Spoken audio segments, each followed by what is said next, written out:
never let anyone into her room for months. Father froze when he discovered what she was hiding. It all began when 14-year-old Sophie, usually cheerful and talkative, suddenly became secretive. She started spending every afternoon in her bedroom with the door locked. Her dad, Mark, noticed unusual noises coming from the room late at night. When he asked, Sophie brushed him off with excuses that didn't add up. Even the next-door neighbor mentioned hearing odd sounds. Then one evening, a patrol car pulled up outside. Someone had called the police after hearing what they thought was a scream. Mark told them it was just a fox in the garden, but inside he knew something was wrong. The next morning, he called Sophie into the living room and demanded the key. What Sophie did left him speechless. Sophie stood in the middle of the living room, her hands gripping the chain around her neck where the small brass key hung. Her dad, Mark, waited, arms folded tightly across his chest, the tension in the room almost too much to bear. She looked pale, her eyes darting towards the stairs as though she was hoping for a way out. "What's in your room, Sophie?" he asked again, his voice calm but firm. She didn't answer right away. Her lips quivered, and she took a deep, shaky breath before whispering, "You need to see it for yourself." Mark held out his hand, and Sophie reluctantly placed the key in his palm. Together, they climbed the stair. Each step seemed louder than usual, creaking under the weight of what neither of them had yet said aloud. At her bedroom door, Mark slipped the key into the lock. It turned with a stiff click.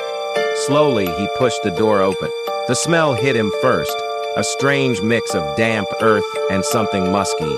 Clothes were strewn across the floor, some torn, some bunched into messy piles. A half-empty plate sat on the desk, crumbs scattered everywhere. Something had clearly been moving about in here. His eyes scanned the room and then he froze. Perched high on the top of her wardrobe was a large fox, its reddish fur bristling under the dim light. Mark's jaw dropped. Before he could say anything, the fox leapt down, landing with a thud on the bed. It darted to the corner, knocking over a lamp in its haste. Sophie stepped in quickly, speaking in a low, soothing voice. "It's all right, Ember. It's just Dad." The fox's ears twitched, its golden eyes fixed on Mark, muscles tense as if ready to bolt.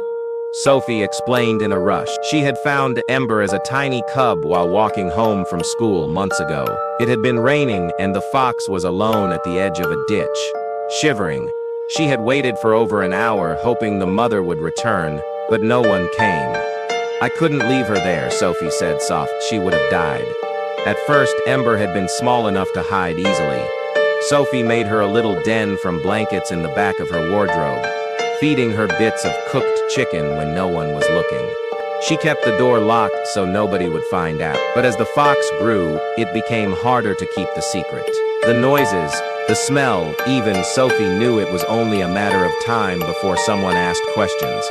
Mark rubbed his forehead, torn between anger, disbelief, and an odd flicker of pride at his daughter's compassion. "You've got a good heart," he said, his voice quiet now.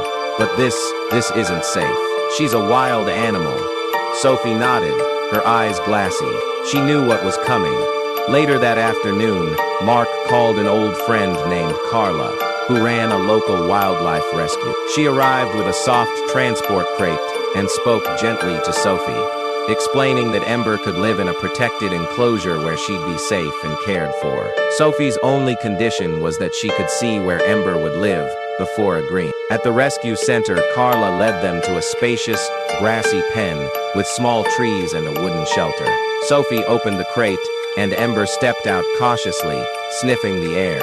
Then, with a flick of her tail, she trotted to the far side and leapt onto a log. The wind ruffled her fur, and for the first time, Sophie saw her truly relaxed. They visited every week after that. Each time, Ember would come running to the fence, tail swishing, her eyes bright. Sophie missed having her close, but she knew it was the right choice. Ember had a safe home now, and Sophie had learned that love sometimes means letting go.